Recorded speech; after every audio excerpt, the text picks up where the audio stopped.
जी, गुज़िश्ता दिनों जो पाकपतन में थाना रंगशाह के इलाके में जहाज़ का एक्सपेरिमेंट किया गया था, उसमें ये जहाज़ है जिसको पुलिस ने अपनी तहवील में लिया था बवजह जो उसके सिक्योरिटी मुहैया हैं वो कंप्लीट नहीं थे। तो अभी मैं आपको इसकी सारी जो है वो वीडियो विजुअल दिखाने लगा हूँ। जी, ये इसके जो है ना वो पर बनाए गए हैं जो कि आम जो है कपड़ा वो इसमें यूज़ किया गया और इस पर ये टेप लगाई गई। ये आप देख सकते हैं, ये फट भी है यहाँ पे।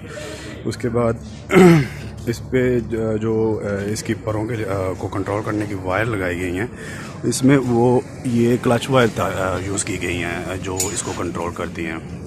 उसके बाद ये पायलट की सीट इन्होंने बनाई हुई हैं, इसमें बाकायदा तौर पे जो वो सीट नहीं है, इस पे ये नीचे गद्दी रख के इसको जो है ना वो कंट्रोल किया गया है। ना इस पे इजेक्टिंग सीट जो है वो ऑप्शन है और ना ही जो है ना अगर इजेक्टिंग हो भी तो ये ऊपर से इजेक्ट नहीं हो सकता। दूसरी चीज़ ये जो इसका इंजन है आपको मैं दिखाता हूँ, ये इसका इंजन है और ये बिल्कुल जो है ना पायलट उसकी सीट के पीछे यहाँ पे इसको लगाया जाता है और उसके बिल्कुल साथ ये ओपनली जो है ना पेट्रोल उसकी टैंकी रखी हुई है जो कि किसी भी मिसहैप का सबब बन सकती है। दूसरी बात इसमें ये इसके जो टायर हैं ये बेसिकली रिक्शे के टायर हैं वो इस्तेमाल किए गए हैं।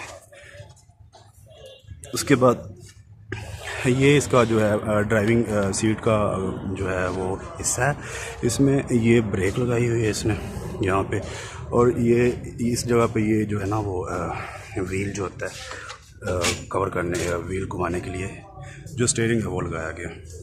तो ये इसका स्ट्रक्चर है जो बिल्कुल ही लाइट वेट और आप इसको कह सकते हैं कि ये बिल्कुल ही मेयारी नहीं है, जिसकी वजह से मकामी पुलिस ने इसकी जांच पड़ताल करते हुए इसको जो है ना वो थाने में बंद किया।